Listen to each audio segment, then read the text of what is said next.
2748번님께서 보내주신 문자고요. 종목 세비캠입니다. 매수가가 96,000원에 비중은 10%, 진단 부탁드립니다라는 질문 보내주셨습니다. 자, 세비캠 오늘 1% 정도 하락세가 나왔고 91,200원으로 마감을 했습니다.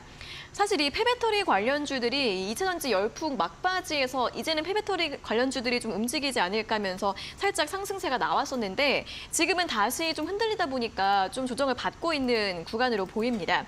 자, 매수가가 이제 96,000원대이시면은 그래도 큰 차이는 나지 않으시는 걸로 보이는데 어떻게 좀 진단을 해드리면 좋을까요? 저는 세비캠 좀 긍정적으로 봅니다. 폐배터리 시장이 어마어마합니다. 네. 사실 근데 이번에 2차 전지주들이 주목을 받았던 것은 대부분 소재 쪽의 흐름이었다라면 이거는 계속 이제 순환매가 나오기 마련이거든요. 네. 왜냐면은 어쨌든 2차 전지주들도 전기차 판매량이 늘어나면서 주목을 받는 거 아니겠습니까? 근데 전기차 관련된 종목도 상승을 별로 안 했잖아요. 그죠? 네. 근데 이번에 타겟이 된 것이 이제 소재 쪽이었다고 한다라면 다음 2차 전지 종목들에서 다시 소재가 올라간다라기보다도 전 다른 쪽의 순환매가 좀 이루어질 수 있다고 보고 있거든요. 특히나 이 폐배터리 쪽에 대한 산업성이 큰 이유는 전기차에 들어가는 배터리는 80%까지밖에 못 써요. 그러니까 즉 20%가 방전이 되면 더 이상 그 전기차 배터리로서 활용이 불가능합니다.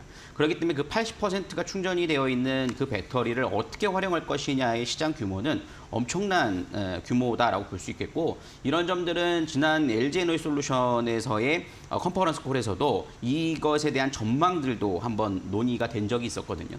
그렇기 때문에 폐배터리 쪽에 대한 움직임들도 저는 충분히 좀 좋을 것으로 예상을 하고 있고 세비캠 역시 우리가 잘 알려져 있는 폐배터리 관련된 종목으로서 확실하게 좀 구조를 띄고 있는 종목이라고 좀 볼 수 있겠죠. 네. 오늘 파워로직스도 사실 거기에 따라 좀 강하게 상승을 해줬거든요. 물론 이 뉴스에 의해서 움직인 건 아닙니다. 네. 그렇지만 이런 쪽에 대한 순환매들은 저는 뭐 기대를 해볼 수 있을 것으로 예상을 해서 저는 지금 자리에서는 당연히 뭐 가격도 나쁘지 않다라고 보여져요.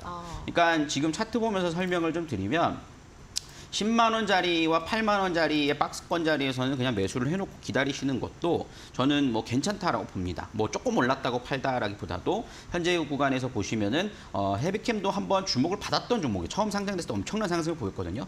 그리고 난 다음에 하락을 했다가 한번 고점을 형성하고 서서 이제 수렴 형태를 보이고 있는 상황입니다. 그래서 이 자리에서 수렴 형태를 보이고 있다라는 것은 이제 거의 기간 조정이 좀 마무리가 돼가고 있다라는 거거든요. 그런 점에서는 저는 지금 자리는 무조건 홀딩을 하시는 전략이 맞다라고 볼 수 있겠고요. 적어도 목표가를 보신다 하더라도 전고점 자리를 넘어서서 뭐 12만 원이나 13만 원을 향해 가는 흐름들은 충분히 나올 수 있을 것으로 예상이 돼서 이 종목은 좀 단타 트레이딩보다는 그대로 홀딩하셔서 끌고 가시는 전략 이런 점은 충분히 가능할 것으로 예상이 되는 부분이니까 그렇게 한번 좀 참고해서 좀 진행을 해보시면 좋을 것 같습니다. 네, 또 세비캠 폐배터리 관련 업황에 대한 전망 또 긍정적이라는 점과 함께 또 역시나 보유 의견 제시해드렸으니까요. 잘 또 대응 전략 세워보시면 좋겠습니다.